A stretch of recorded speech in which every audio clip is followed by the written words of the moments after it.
For reasons I don't completely understand, people are really into the idea of big, high-tech watches. Maybe it was that square iPod Nano, or the insane response to the Pebble Watch on Kickstarter, or the whole Nike, Fuel Band, and Fitbit craze. Whatever it is, the hot rumor right now is that Apple is cooking up their own wristwatch throughout this year. I'm Donald Bell, and in this top 5, I'm counting down the must-have iWatch features that might get me to buy one. Starting off at number 5, notifications. Honestly, I don't really want to watch. What I want is a way to obsess over my phone without having to actually take out my phone and look like a jerk.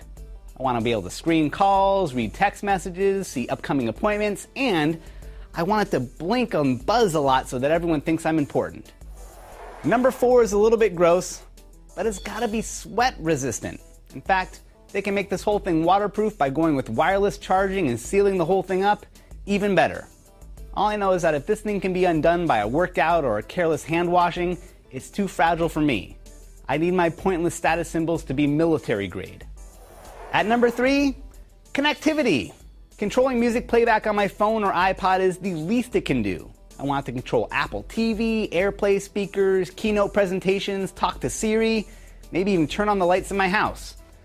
Now, knowing Apple, I'll probably get half those features, and then they'll dangle the other ones out for iWatch837 and iWatch3, which will come in more colors and be thinner, and then there'll be the iWatch Mini for the kids. I've suffered this abuse before. I know how it goes. Coming at number 2, third-party apps. I don't want this thing to just be a window onto my phone in my pocket. I want it to have its own apps, and I want to see what kind of cool things developers can make. Maybe some little teeny tiny games.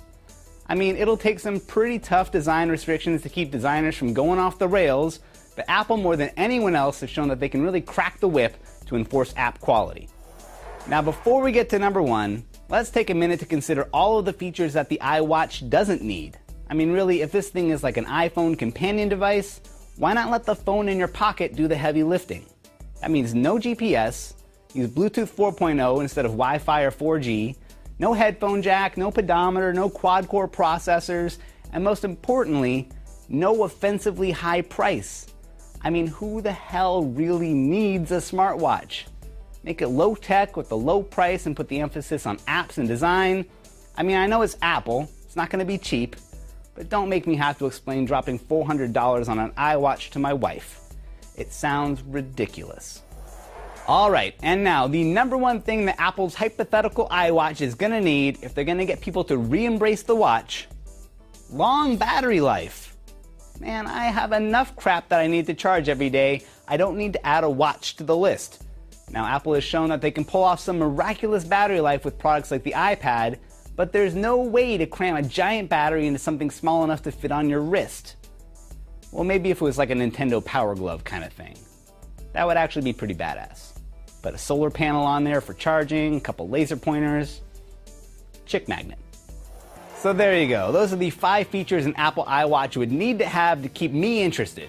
But it's just my opinion, and I'm sure you've got one of your own. So hit me up on Twitter, or leave a comment on the Top 5 blog over at top5.cnet.com. Also, be sure to check out Scott Stein's write-up of 9 features he wants from the iWatch. I ripped you off. I only gave you 5. I'm Donald Bell. Thanks for watching.